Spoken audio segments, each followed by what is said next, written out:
Buenos tardes. I've been here now for about almost 2 weeks. My Spanish is improving, so I don't think I can give a talk in Spanish, so I'm sorry if you listen to English. What I'm going to do today is talk a bit about what we do at Stanford, and hopefully there'll be some insights for you as to what ways you might think about doing this. What I'm particularly going to talk about is how we teach at Stanford Technology Mentoring Program. And I think what you'll see is that the individual faculty members I'm going to use the strategy of telling you about some particular courses. I think you'll find the individual faculty members really have a lot of their own style. But we're all focused on going well beyond just doing a lecture. We're all interested in doing experiences, engaging in real problems, and having students learn in multiple ways. We're different, but we all care about those same things. And we also use a lot of student groups. What I'm going to do is talk a little bit about our undergraduate courses, then our master's courses, and then some other things that we do in the conclusions. Our undergraduate program is actually part of the Management Science and Engineering department. And the way undergraduate programs work at Stanford is that particularly in engineering, you major in a particular engineering, like civil engineering, or in our case, Management Science and Engineering.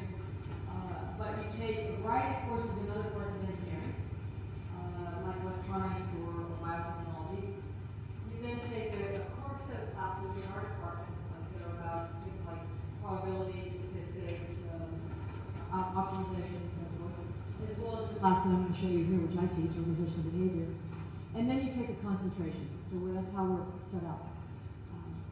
What I'm going to do is tell you a little bit about my class. I teach a course that all the majors in our undergraduate majors take. It's on organizational behavior. The content isn't hugely important, other than to point out that I go from individuals to groups to organizations. So I cover a wide range of topics. Is probably the thing to note on that. I teach about 70 students in my class. They are management science and engineering, that's MSME majors. A lot of public policy majors take my class, as well as a lot of others. And I teach for almost 2 hours. And I do a mixture. So I do lecture, which is why it's called traditional. But I also do other things. So we do a discussion. And I usually know who all the students are. So we can have a discussion. I also do experiences. So for example, we do a brainstorming exercise. We do a negotiation. We do some other things because for undergraduates, I think it's particularly important to use experiences because they often don't have enough experience to understand what's going on. I mean, you were in my class, weren't you? Yeah, I thought so. Maybe I thought you looked familiar. So we use experience, a lot of experiences with the undergraduates. I do movies, I do role play, and the idea is that I try to make teaching, at least for me, is partly learning, and people learning things, and partly entertainment. And people don't learn that well if you don't somewhat entertain. So I mix up the different things that we're doing to keep people engaged. So that's what I mean by advanced traditionals. I use a variety of styles. HW means homework. What the students do for homework is they work in 4-person groups, and they write 5 2- or 3-page papers in the quarter. We're in 4 quarters. And they write these really short papers about a case. They do a couple of them, then they switch groups, and they do a couple more. How's the actual evaluation? The actual evaluation is a midterm, which is about 30% of the grade, 50% final. The papers are about 20%, and then I adjust the grade based on whether or not the person was an active participant and engaged in class. So I use exams. They are essay exams, but I use exams. And the philosophical point of view that I have is that I try and teach theoretical concepts. So theoretical concepts about, for example, group dynamics or power politics. So I try to teach theory and I do that because I think teaching theory gives people basic ideas that they can use for the rest of their life. But I also use applications. So I may teach a concept in politics, and I may use Google as an example. And it's the same concepts that I taught 10 years ago, and I just update what the example is to a more contemporary company. And then the other thing that I do is I give lots of ways to learn. The movies, the role play, the discussion, and so on. So that's what I do for the undergraduates. In contrast, my colleague, Rita Catilla, teaches in our concentrations.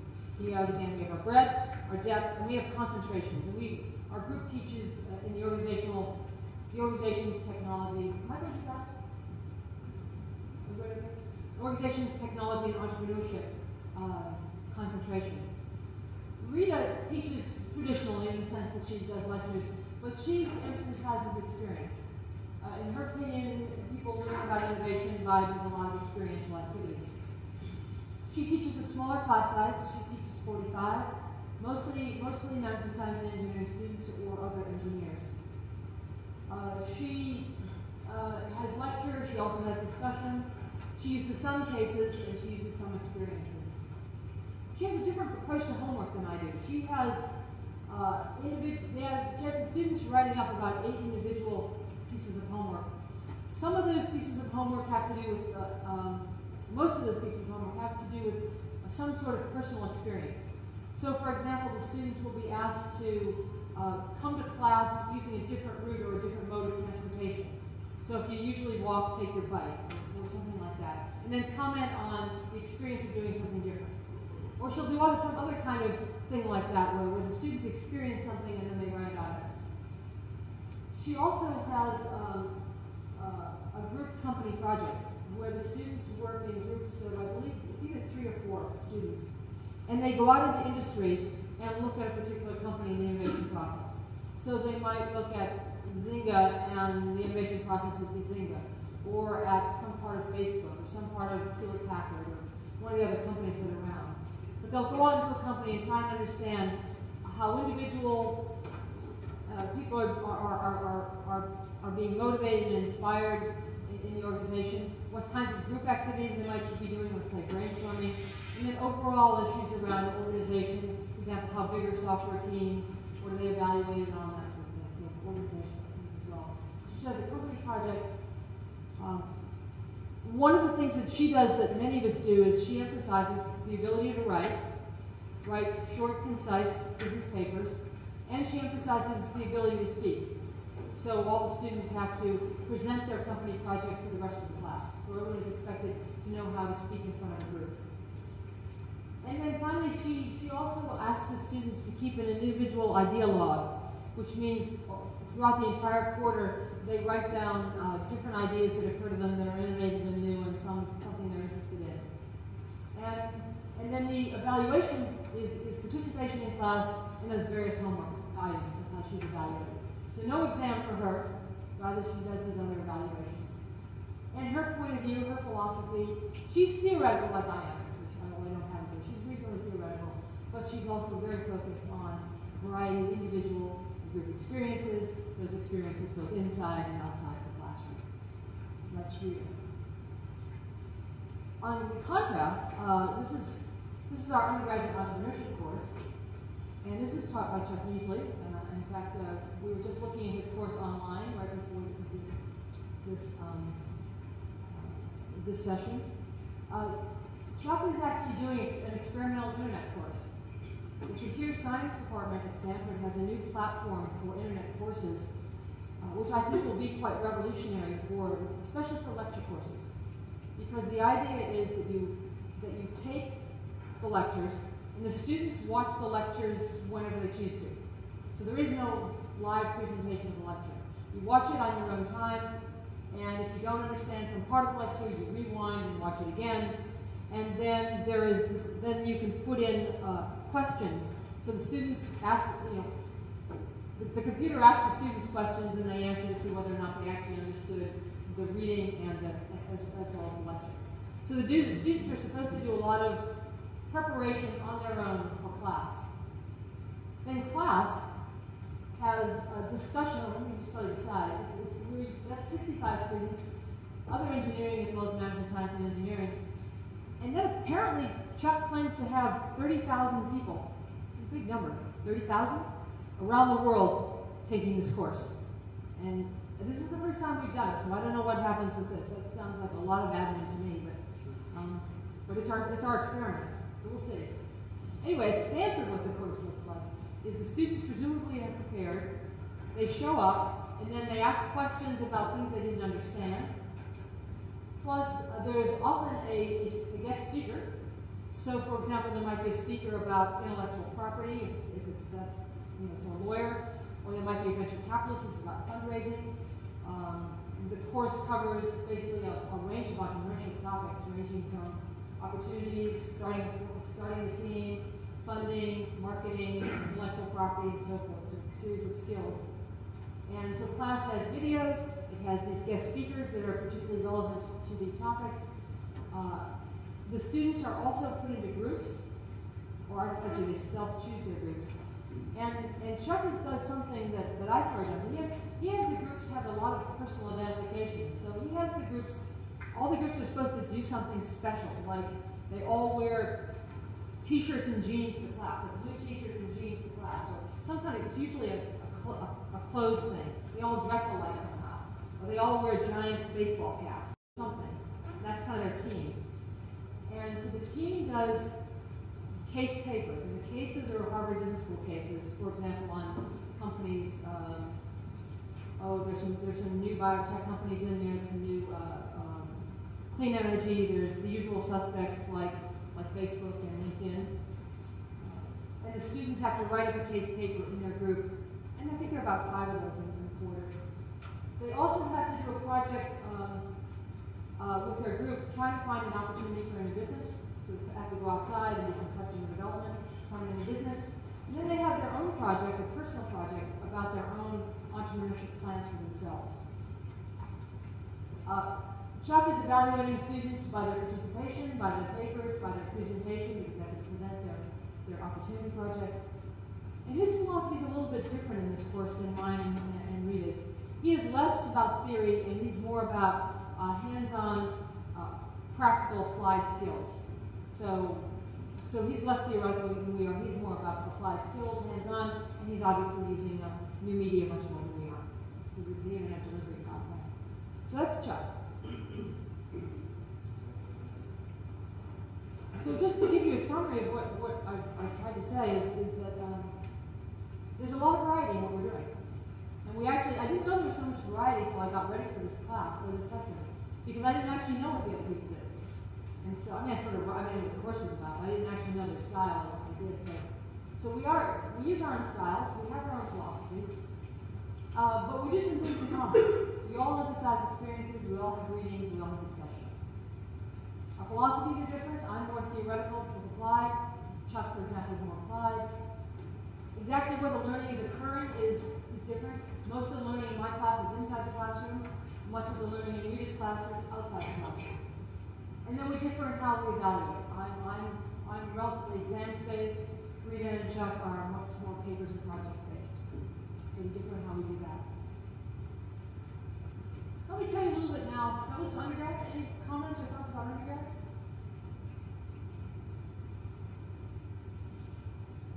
Okay, I'll tell you what we do with master's students. And again, I'll start with myself. Our master's program is about 150, 200 students we admit a year. There is a core set of classes of, I think it's a number like 15 or 16, of which the students can take some number like 6 or something. I'm not sure. In any event, the point is there's a lot of core classes and they pick a few. And then within that, they take a wide range of stuff. So some of our master's students might be taking a lot of computer science. Others will take more business. Others might take international relations. So it's quite a personalized program. I teach in one of the courses that's a core course. So I do that. And I teach strategy and technology-based companies. And I do, again, I'm somewhat on the traditional side in the sense I'm doing traditional cases, but I do other things as well. So, and the content, again, because I'm probably more theoretical than some of the other people, I teach five frameworks and examples of how to use those frameworks. So for those of you who are strategy people, I teach 5 courses in resource-based view, and then I go on to some more interesting ones about strategy and markets. There are about 60 students in my class, all engineers, mostly management science and engineering. Most classes, the students we discuss a particular case. So there's usually a reading, often Harvard Business Review reading, and a case about a particular company that's illustrating the principles of whatever theory we're talking about. The students are organized into study groups, so they read the case and material on their own and answer study questions. They then meet before class as a study group to improve their answers, and then they come to class and discuss. And while I have no actual real way to check up to see whether or not they're doing their study groups, in fact, my impression is that virtually all of them do it. They see a real value in meeting before class for about 45 minutes with their study group. I also use a few guest speakers because, as you'll see, there's a lot going on in this class, and every so often I feel like the students need a break, so I bring in usually an entrepreneur to just give the students a day off. So we do discussion, case discussion, speakers, and the homework is the individual group case prep. In addition to the cases in class, which we discuss, there are two other parts of the course. One is a business simulation, where the students are in groups of 3, and they're running the Markstrat simulation, for those of you who know Markstrat. They're in groups of 3, and the simulation is 5 companies in an industry. Some start off in good positions, some in not so good positions, and they compete over time. So you're competing against your fellow classmates, and you're introducing new products and pricing products and advertising and so on. And then I'm running, because of the size of the class, I'm running 4 different industries. And it always turns out that the industries are very different, and different teams win, and so there's a huge amount of variation, which is the big lesson. The other big lesson is the students really learn, they get a hands-on experience of actually running a business, although they're doing it in simulation. So they get a lot of experience in actually running a business, and I think it's very eye-opening for them how hard it is to do. So that's, I think, a really important part of the class. The other thing I do is, again in groups, this time in groups of 4, the students go out into industry and do a company paper on the strategy of some local business. You know, it might be, again, it might be Intuit, it might be a part of Google, it might be a part of Hewlett-Packard, it might be a more entrepreneurial firm like Yelp or Zynga, or it could be a clean tech firm, whatever they want to do. So that's their opportunity to study a company they're interested in. So the course has 3 parts. It has the case discussion, the business simulation, and the group project.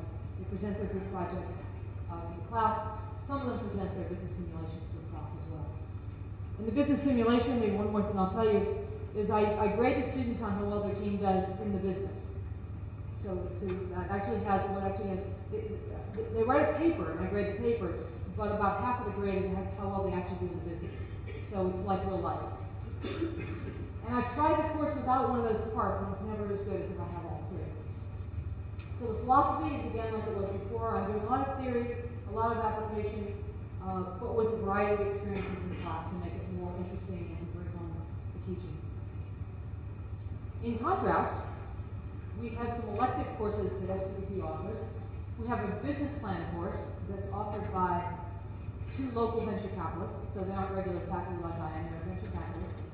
And they're very focused on the particular skills needed for entrepreneurship, and in particular how to write a business plan. They do some lecture, they do some case discussion, they do a lot of guest speakers, and the big end product is a group business plan on some sort of business that the student teams come up with, and they have to present that plan to venture capitalists, who then proceed to criticize them and pick on them and sort of give them a real life experience of being drilled about the plan. And the philosophy here is more of an applied entrepreneurial skills. These venture capitalists are not particularly theoretical, they're not academics. They just study how to write a business plan and how to start a company. So that's what they do. This is an interesting class. This is Steve Blank's class. I don't know if Steve's been down here. But Steve does a lean startup class, which is his philosophy. Steve is a serial entrepreneur. He's started about 8 companies. And he's very skills oriented. He's into the skills needed for entrepreneurship. And particularly this course focuses on how you find a business model. So how you get customers, revenue, pricing, and so on. One of the interesting features of Steve's class is that in order to come into the class, you already have to have a pre-formed team that already has an entrepreneurial idea. So students apply as a group and have something they already are planning to hope to start as a business. So the other classes you just show up. This one you actually have to have a team ahead of time. And then the class is about using about 9 steps in the business model canvas approach to develop the idea. For example, one of the early ones is go out and see what the customer need is. And Steve is very focused on getting the students to get outside, talking to customers, suppliers, possible funders, and so on. He's very interested in people getting out and asking people about things. So he's very much on getting outside, as he's called, getting outside the building. He does do some lecture, but he has a lot of guest speakers and he does some case discussion. But this is the big part of the class, the other Then for business model developed by doing concepts in class. And again, he's applied entrepreneurial skills, and he has a lot of doing it and answering our own project. This is Tina's class. I know a number of you know Tina. Tina is very big on experience. She's probably the most design schoolish of all of us. So her class is a graduate class in creativity and innovation. And in her class, you basically do a lot of things. So for example, I believe she has an exercise where you make bridges out of toothpicks. And she has you going outside thinking of uses for Post-its. And she has all kinds of things going on both in class and outside of class. Various kinds of both individual experiences, group experiences that are going on. She uses videotaping, she uses a variety of techniques, and she has a culminating creativity project. Tina's philosophy is she's highly experiential. She's probably the most experiential of all of us. And she changes her content all the time. So she's changing her content about 30% a year. Whereas the rest of us try to get more leverage out of our content. So we are more stable on our content. Although I would say I probably change 20% of my content a year. We probably all change about 20%. She's probably the highest, 30%.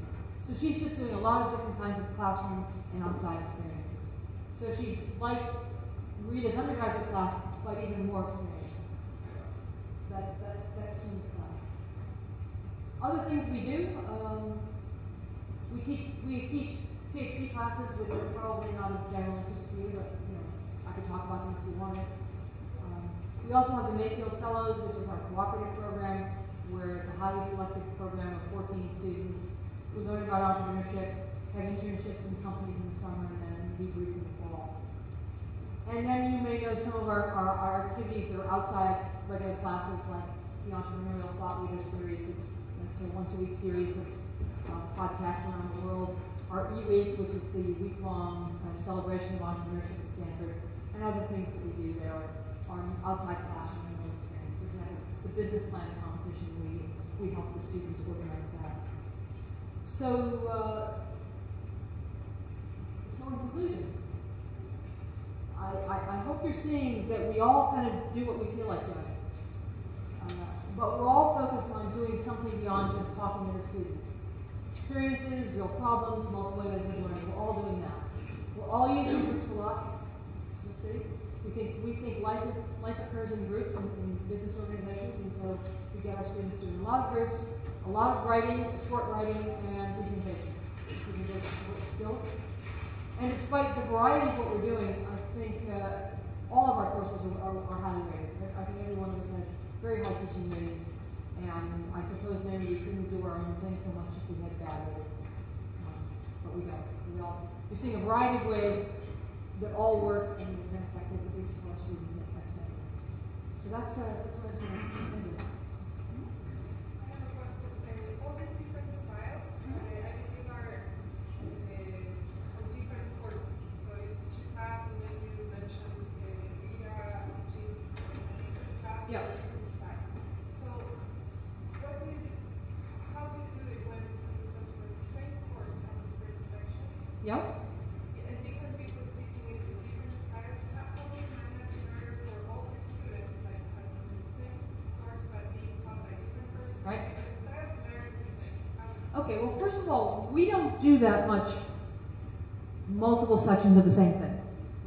So, for example, I teach that strategy in high-tech companies course, and actually Rita sometimes teaches it, and she teaches it the way I teach it. I teach on the organizational behavior class. I teach, but someone else teaches that as well. But there are only two differences. She's different than I am, but we don't have like 6 people teaching each other. Probably if we did, we maybe, Coordinated. yeah. And so, for example, the other person who teaches organizational behavior, she knows what I do, I know what she does. Sometimes she takes my material, sometimes I take her material. We're not, our styles are not, they're different. For example, I use exams and she doesn't, but we're not that different. But we don't have a model of 6 sections or something. We don't do that. We teach more. I think compared to you, I think we teach bigger classes, and when we teach a class, we teach more students in the class, and when we teach a class, we teach more topics within a class. So less depth, more breadth. Yes. I see there's a lot of involvement with the students and companies. What do you think with the confidential data, the companies collaborate, generate central? We don't. The companies are used to the students, and so we don't have much confidentiality problems. If there are, we always tell companies, whatever you want confidential, you just tell us. So they don't. Most of the student projects are not about what the company's going to do next, and so that's what's confidential. What they are doing now or in the past is not so confidential. But we deal with that on a case-by-case basis. They are open to Pardon me? Are they open to collaborate? Yes, yeah, the companies are, and we have also, sometimes it's our alumni, so our alumni are willing to help out. But the students, the companies are quite open. They see there's value to them of cooperating. Also, like let's say in the company paper that my students do, they do a lot of work on their own, so you can get a lot of stuff about a company on the internet.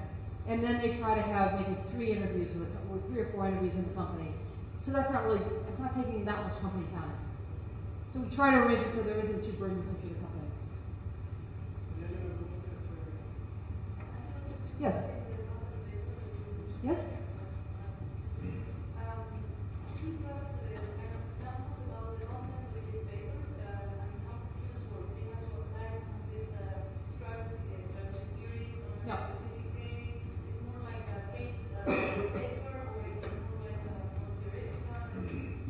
What I do in that class is I teach five frameworks of strategy. So 5 forces, sort of a kind of non-mathematical game theory, resource-based view, institutional view. So it's 5 views.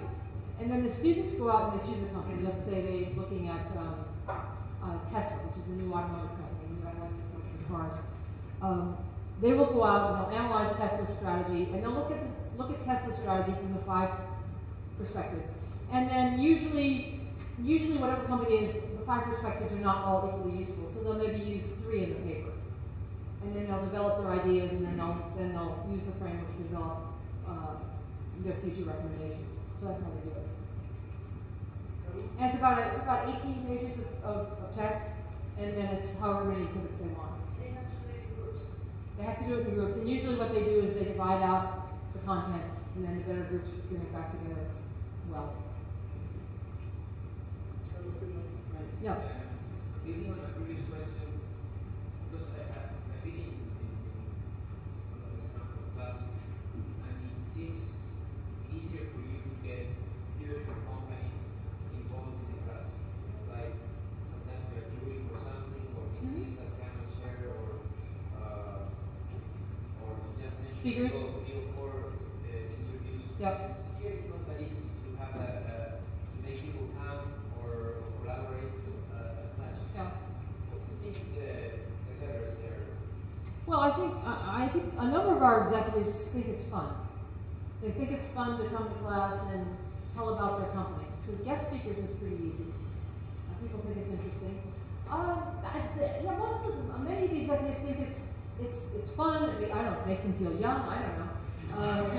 By talking to students, they feel like they're helping students. They have so many different motivations. Like they all like to talk to the class. So inviting them to class, we almost always can get people to do that. Involving them in a project, some of them are doing it because they're Stanford alumni. Some of them are doing it because they want to help out students. Some of them are doing it because they think the students are going to give them insights. Some of them are, just being nice. It's not. I don't know. We haven't thought that maybe your students just need to try it more. I don't know.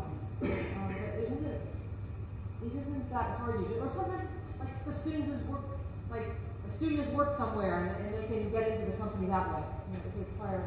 We also do in the class is let's say a student is, I don't know, let's say a student group is doing a case on Tesla, which is the electric car company. We'll send out emails saying, anybody in class know anything about Tesla or know anybody at Tesla? And then we get, so the class helps each other get in. So we kind of use the network. And I don't know whether that works culturally here or not, but Is there a specific way that you use to encourage participation? Threat? No. No, the way we, well, with the undergraduates, which I would guess your undergraduates are like our undergraduates in the sense that they're smart, but they're also, some are great and some are, kind of worried about their girlfriend and what's just happening. So, there's a variation in the undergrads. What I do with my undergrads is there's reading and study questions, and I tell them, I expect everybody to show up in class having read the material, ready to go, and I will cold call them, which, the term cold call? As in, so Carlos, what do you think about that?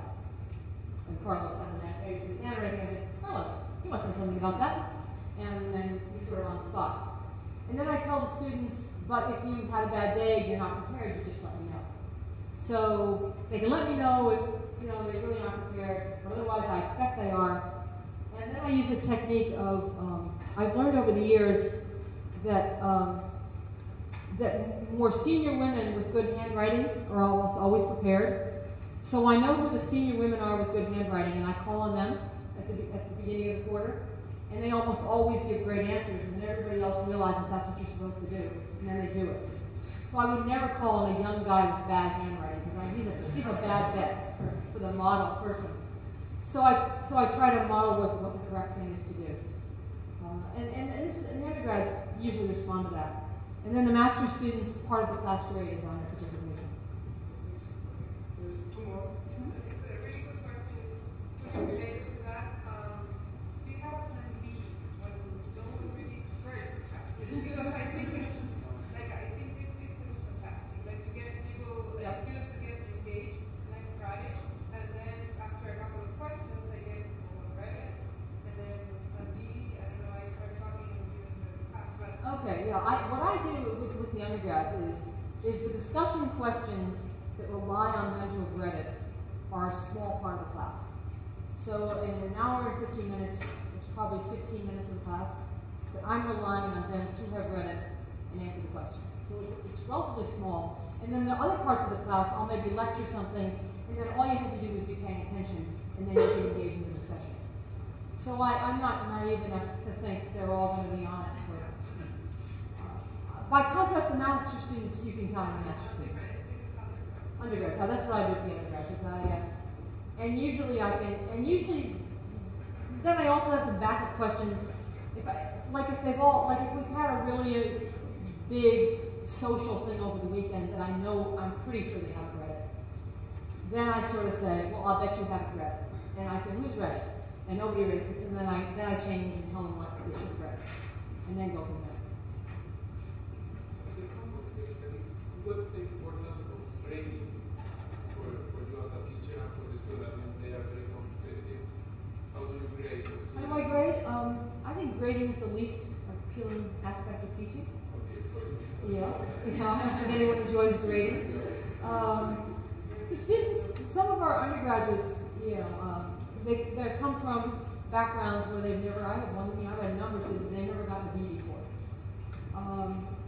And the way I deal with grading, or grading complaints in particular, is I tell them, if you have a complaint about your grading, and they can look at better examples. They can look at better examples. They can say, you ought to talk to us first. And so we have them talk to us. And I say, if you have a complaint, you have to give it to me in writing, not my TH, but me, in writing within a week. And your grade we're going to regrade the whole thing, and your grade can go up and down. And sometimes I even charge them for regrading. I say, if you haven't got more than, we don't change your grade more than 2 points, we're going to charge you 5. And so there's a negative to it. And then I also say, by the way, I don't like it. And then we get into, and probably the best one is, that always works, is the equity. Why should I do that for you? It would be unfair for everyone else. If I did that for you, it would be unfair. To give you that kind of approach. And so I bring in how unfair it would be to the other students. So that's how how I deal with that annoying problem with grades. Is that what you're asking me? No, it is not. I mean, it's very competitive. Per student, I mean, they are trying to get everybody a very high grade. Or, Yeah. Or I mean, and in the case of teacher, I mean, for you, is something really important to grade or it's not like teacher. At least I know that in Chile it's a very cultural. Yeah, you know, that's an interesting question. I think I try to grade carefully. I think at the master's level, I tend to give a lot more A's because the students actually genuinely work harder and they're more uniform. But I give A's, B's, C's, D's. I honestly don't know what everybody else does. We don't ever talk about it, so I couldn't tell you what Rita does, what Chuck does, what Tina does. I have no idea. It's not like an issue. Pardon me? It's not like a real issue for you. No, I mean, I feel like I have in my mind what's an A, what's a B, what's a C, and I do it that way. And I don't, I probably should, but I have no idea how everybody else grades. Part of that, you have that kind of average of people, students who don't approve the courses, usually. Pardon me? Some kind of average of students that won't approve the course fail. Oh, they fail? Hardly ever anybody. Pretty much everybody, in my classes. That's generally true standard. Most people pass. It's actually, even the ones who are goofing off are very smart, and they're motivated, they try. So pretty much everybody passes. There are probably some of the really technical classes where that's not true. But most people do. So the last question, Carlos, and then we have a coffee, so we can ask Freddy the question. I'm curious about the adjust the participation. Because I try to do that in my classes and I invite to algorithm that I think it's pretty smart. So, how do you adjust? Oh, I adjust. Do you have a process or is it just, this guy participate a lot? Yeah, no, I have a process. What I do is that's the undergrads. Yeah. In the undergrads, it's mostly what their exam scores are. So they come up with a total number, like 152. And if that number is right in the middle of the B's or right in the middle of the A's, I don't do anything with participation. But if it's between an A and a B or between a B and a C, then I look at the people, and that's usually not that many people. And then I think about, okay, who was in class a lot? Who spoke up? Who was really interested? I'll give them the A. And then I'll say, well, that person was really not doing much. They didn't do much. They get the B. So that's how I do it. In the master's class, we actually keep track of the participation. So we know how many people have talked, and we rate the comments. This is an ordinary comment. This is a great comment. This is really a dumb comment. So we deduct for dumb comments.